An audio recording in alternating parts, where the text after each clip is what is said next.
Hello and welcome to the Intel Brief. Today is Friday, 20 March.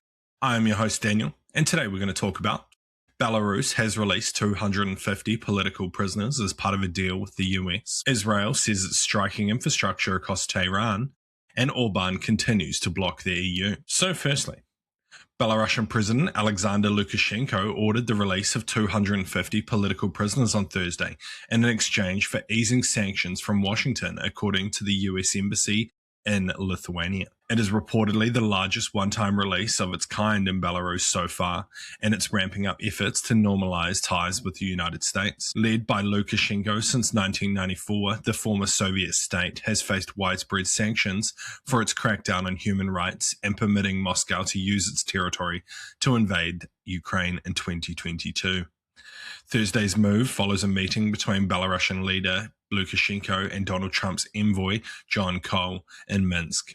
Cole celebrated the decision as a significant humanitarian milestone and told reporters that the United States would lift sanctions on two Belarusian state banks and the country's finance ministry, as well as a top Belarusian potato producer, maybe? I don't know. Anyway, so what?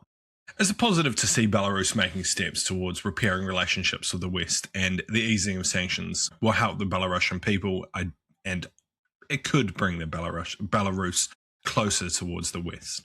However, I think it's almost certain they'll stay closely tied to Russia. Russia now holds nuclear weapons inside Belarusian territory, which is a significant escalation since the start of the war. Almost certain that these ties will continue at this point, whether Belarus likes it or not, sadly. Yeah. And it's also unlikely it's going to lead to free elections in Belarus. It doesn't look like Lukashenko has any intent to give up power in the country, and it's likely he's going to try to pass it on to his son, who he seems to be grooming for leadership. But yeah. While positive, not really going to change huge amounts.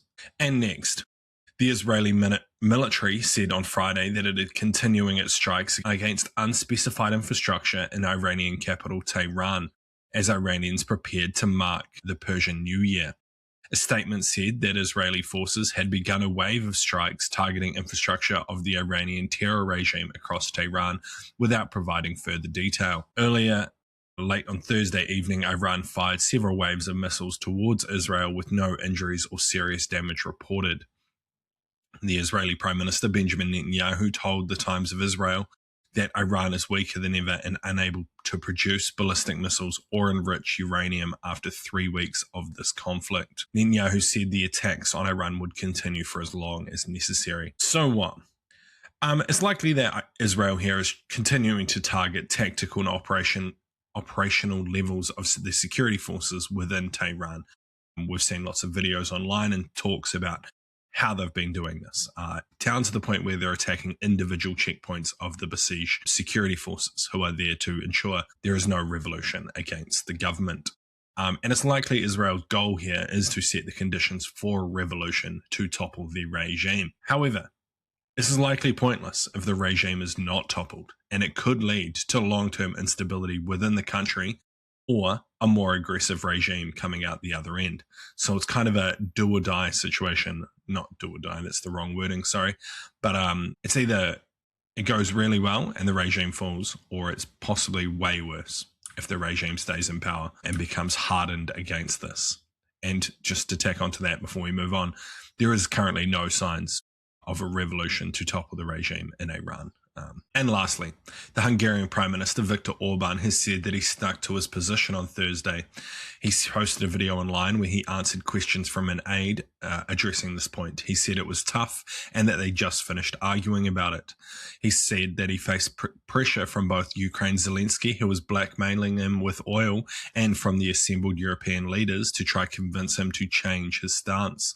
He asserted that once the Hungarians' views on the issue were united and that the country had the right to say no to a Ukrainian war loan. After accusing Zelensky and some European leaders of blackmailing him multiple times, Orban concluded by saying, if there is oil, there will be money. If there's no oil, there will be no money. So what? I mean, he's completely full of shit. Russia blew up this oil pipeline, and Russia continues to stop Ukrainian forces from repairing it so he can get absolutely fucked. It's likely that he is under significant pressure with looming elections, which he is trailing behind in a significant way. The elections are in April, and I'll be covering them closely just due to some personal interest in how they go.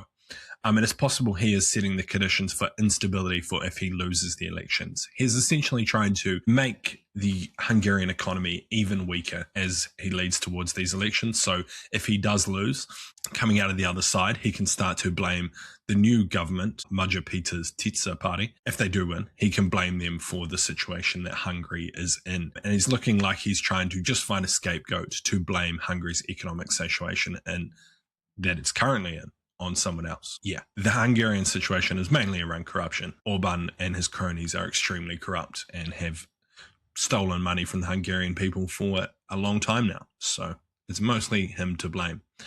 Anyway, that's been your Intel Brief. I've been your host, Daniel, and I'll see you again tomorrow. Monday. Yeah, Monday. Oh, yeah. Please subscribe. I need to put this further in the thing, but it's like 50% of people that listen aren't subscribed. So make sure you hit that subscribe button. Yeah. Thank you. Bye.